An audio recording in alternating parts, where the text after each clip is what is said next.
रात अपनी पराकाष्ठा पर थी। घना जंगल स्याह अंधकार में डूबा हुआ था। बादल गरज रहे थे, बिजली चमक रही थी और ठंडी हवा पेड़ों को इस तरह हिला रही थी मानो कोई अदृश्य शक्ति उन्हें चेतावनी दे रही हो। इसी जंगल के एक कोने में एक छोटी सी कुटिया स्थित थी। यह कुटिया किसी आम व्यक्ति की नहीं, बल्कि एक बूढ़े साधु की थी, जो वर्षों से यहाँ तपस्या कर रहा था। वह कोई साधारण साधु नहीं था। उसकी आंखों में अद्भुत तेज था। उसका शरीर योग और साधना से कड़ा हो चुका था और उसकी साधना इतनी कठोर थी कि वर्षों से उसने इस जंगल से बाहर कदम नहीं रखा था। साधु अपनी आंखें बंद किए दीपक की मध्यम रोशनी में ध्यान मग्न था। बाहर का शोर उसके ध्यान को भंग नहीं कर सकता था। पर तभी थक थक थक, कुटिया के दरवाजे पर किसी ने दस्तक दी। साधु की आंखें धीरे धीरे खुलीं। इतनी रात गए इस घने जंगल में कौन आ सकता था? उसने बिना कोई भय महसूस किए दरवाजे की ओर देखा। थक थक थक, इस बार दस्तक और भी तेज थी। साधु ने धीरे धीरे दरवाजा खोला। बाहर एक लड़की खड़ी थी, भीगे कपड़ों में, ठंड से कांपती हुई। उसकी बड़ी बड़ी आंखों में एक अनकहा डर था और उसके शरीर की हर एक हरकत जैसे किसी अज्ञात खतरे का संकेत दे रही थी।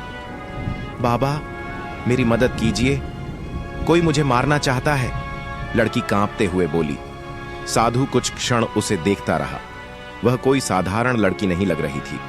उसकी सुंदरता अलौकिक थी और उसकी आंखों में ऐसा आकर्षण था कि कोई भी उसे देखता रह जाए। लेकिन साधु कोई साधारण मनुष्य नहीं था। करुणा से भरकर उसने कहा, अंदर आ जाओ बेटी। लड़की अंदर आई। उसका पूरा शरीर पानी में भीग चुका था और उसके कपड़े उसके शरीर से चिपक गए थे। वह कोने में सिमट कर बैठ गई, जैसे किसी ने उसे सदियों से सताया हो। साधु ने आग जलाकर कुटिया को थोड़ा गर्म किया और धीरे से पूछा, बेटी, कौन तुम्हारा पीछा कर रहा है? लड़की ने डरी हुई आवाज में कहा, मैं पास के गांव से हूं। मैं वहां के राजा की बेटी थी, लेकिन अब मेरी कोई पहचान नहीं। राजा की बेटी? साधु ने आश्चर्य से पूछा। लड़की की आंखों से आंसू छलक पड़े। मेरे माता पिता की मृत्यु के बाद कुछ लोगों ने मेरी संपत्ति हथियाने की कोशिश की। वे मुझे मारना चाहते थे। मैं किसी तरह इस जंगल में भाग आई। साधु उसकी बात सुनता रहा, लेकिन उसके अनुभव ने उसे बताया कि यह पूरी सच्चाई नहीं थी। इस लड़की के आने के पीछे कोई और कारण था। बेटी, मैं जानता हूं कि तुम कुछ छुपा रही हो। लड़की कुछ बोलने ही वाली थी कि थक थक थक, दरवाजे पर फिर से दस्तक हुई। इस बार दस्तक भारी और डरावनी थी। साधु धीरे धीरे खड़ा हुआ। उसने अपनी माला को कसकर पकड़ लिया। यह कौन हो सकता है? लड़की की आंखें भय से फैल गईं। वह कांपते हुए बोली, वह आ गया। कौन आ गया? साधु ने गंभीर स्वर में पूछा। लड़की के होंठ सूखने लगे। वह घबराई हुई आवाज में बोली, जिससे मैं भागी थी, वह मेरा पीछा कर रहा है। साधु की आंखें संदेह से सिकुड़ गईं। उसने धीरे धीरे दरवाजा खोला। बाहर कोई नहीं था, मगर हवा में एक अजीब सी ठंडक फैल गई थी। जंगल के भीतर घने पेड़ों के बीच एक परछाई हिलती हुई नजर आई। लड़की की सांसें तेज हो गईं। बाबा, हमें बचाइए, वह हमें देख रहा है। कुटिया के बाहर अंधेरा और भी गहरा हो चुका था। हवा अब ठंडी नहीं, बल्कि चुभने वाली हो गई थी। जंगल में दूर कहीं उल्लू बोल रहा था और रह रहकर बिजली चमक रही थी, जिससे कुछ पलों के लिए बाहर का भयावह दृश्य दिखाई दे जाता। साधु ने दरवाजे से बाहर झांका। कोई नहीं था, लेकिन पेड़ों के पीछे कोई साया हिल रहा था। वह इंसान जैसा दिखता था, मगर उसकी आकृति पूरी तरह धुंधली थी, जैसे वह केवल एक परछाई हो। बाबा, दरवाजा बंद कर लीजिए। लड़की की आवाज भय से कांप रही थी। साधु बिना किसी डर के खड़ा रहा। उसकी तीसरी आंख वर्षों की साधना के कारण जागृत थी। वह केवल सामान्य आंखों से नहीं देखता था, बल्कि ऊर्जा को भी महसूस कर सकता था। यह कोई साधारण प्राणी नहीं था। साधु ने दरवाजे को जोर से बंद किया और भीतर जाकर लड़की की ओर देखा। अब तुम मुझे पूरी सच्चाई बताओ। उसका स्वर कठोर था। लड़की ने सिर झुका लिया। उसकी आंखों में आंसू थे, लेकिन वह रोई नहीं। कुछ क्षण बाद वह धीमे स्वर में बोली, मैं कोई साधारण लड़की नहीं हूं, मैं एक श्रापित आत्मा हूं। साधु का चेहरा गंभीर हो गया। श्रापित आत्मा? यह सब क्या है? लड़की ने कांपते हुए कहा, कई साल पहले मैं एक रानी थी। मेरा विवाह एक तांत्रिक से हुआ था। उसने मुझे अपने काले जादू के प्रयोग के लिए इस्तेमाल किया और मेरे प्राण ले लिए। लेकिन मरने से पहले उसने मुझे श्राप दिया, जब तक कोई पवित्र साधु तुम्हें अपना लेगा, तुम्हारी आत्मा भटकती रहेगी। साधु चुपचाप उसकी बात सुनता रहा। अब मैं केवल एक छाया हूं बाबा। मैं इस संसार में नहीं हूं, लेकिन ना ही पूरी तरह मुक्त हो पाई हूं। साधु ने गहरी सांस ली। तो वह साया कौन है जो तुम्हारा पीछा कर रहा है? लड़की ने भयभीत होकर बाहर की ओर देखा। वह तांत्रिक की आत्मा है। वह मुझे कभी मुक्त नहीं होने देगा। हाँ हाँ हाँ साधु। एक भयानक हंसी गूंज उठी। अब बचने का कोई रास्ता नहीं। साधु का शरीर स्थिर था, लेकिन उसकी आंखों में ज्वाला जल उठी थी। आने वाली रात कठिन होने वाली थी। कुटिया के बाहर हवा की गति तेज हो गई थी। सूखे पत्ते जमीन से उड़कर हवा में तैर रहे थे और जंगल में पेड़ों की टहनियां अजीब तरीके से हिल रही थीं, जैसे कोई अदृश्य शक्ति उन्हें नियंत्रित कर रही हो। साधु ने अपनी आंखें बंद कीं और ध्यान लगाया। एयूएम नमः शिवाय। जैसे ही उसने मंत्रोच्चारण किया, कुटिया के भीतर जल रही दीपक की लौ अचानक भड़क उठी। लड़की घबराकर एक कोने में सिमट गई।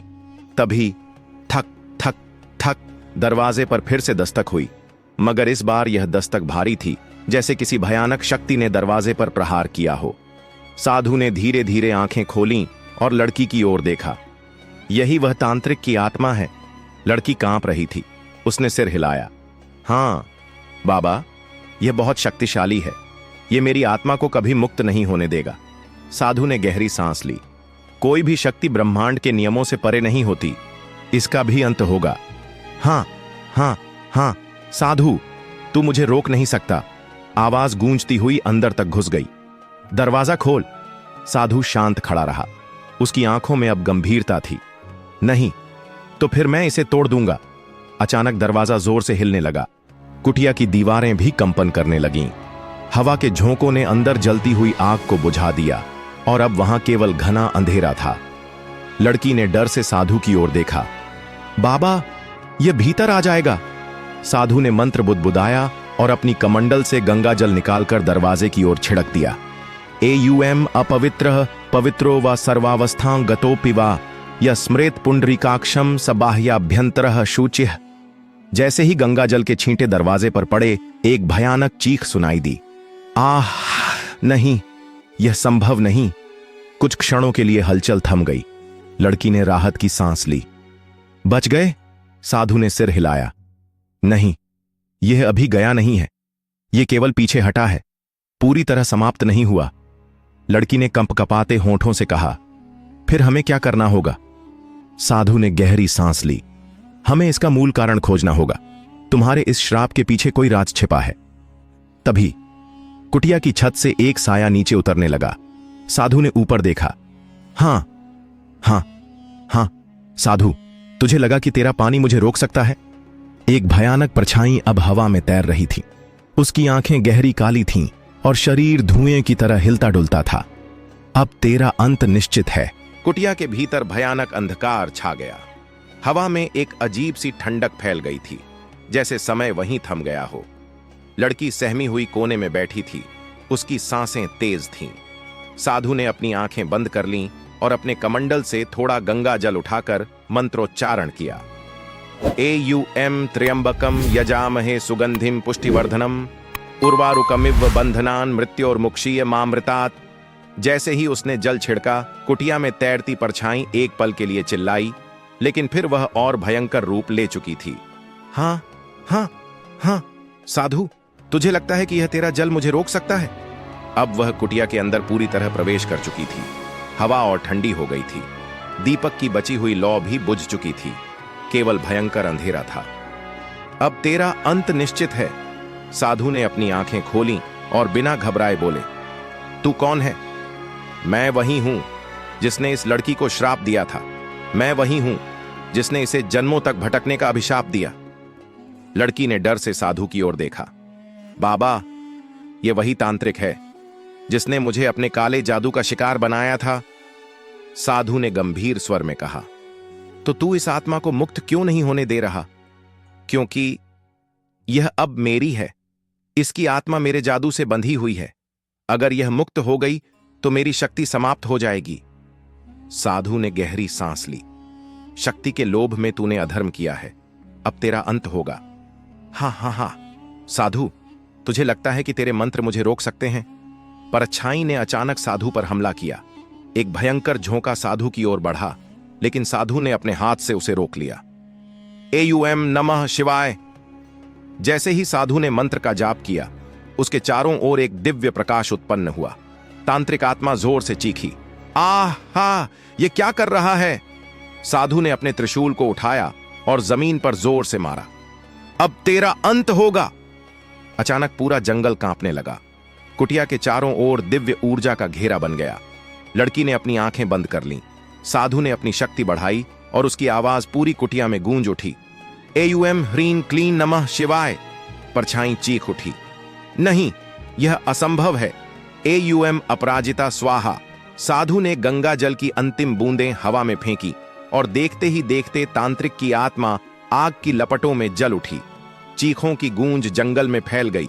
परछाई तड़प रही थी, मिट रही थी, विलुप्त हो रही थी। लड़की ने अपनी आंखें खोली। वह मुक्त हो चुकी थी। तांत्रिक की आत्मा समाप्त होते ही जंगल में फैला हुआ अंधेरा भी धीरे धीरे हटने लगा।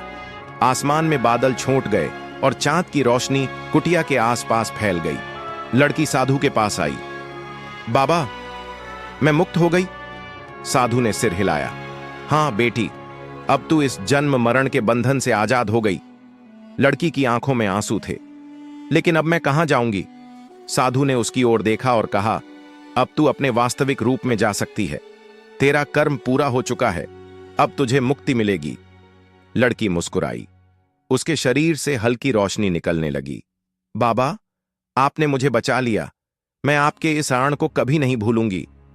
धीरे धीरे लड़की की आत्मा एक प्रकाश में बदल गई और आकाश में विलीन हो गई। अब जंगल में न कोई डर था, न कोई अंधकार। साधु ने अपनी आंखें बंद कीं और वापस ध्यान में बैठ गए, क्योंकि यह यात्रा अभी समाप्त नहीं हुई थी।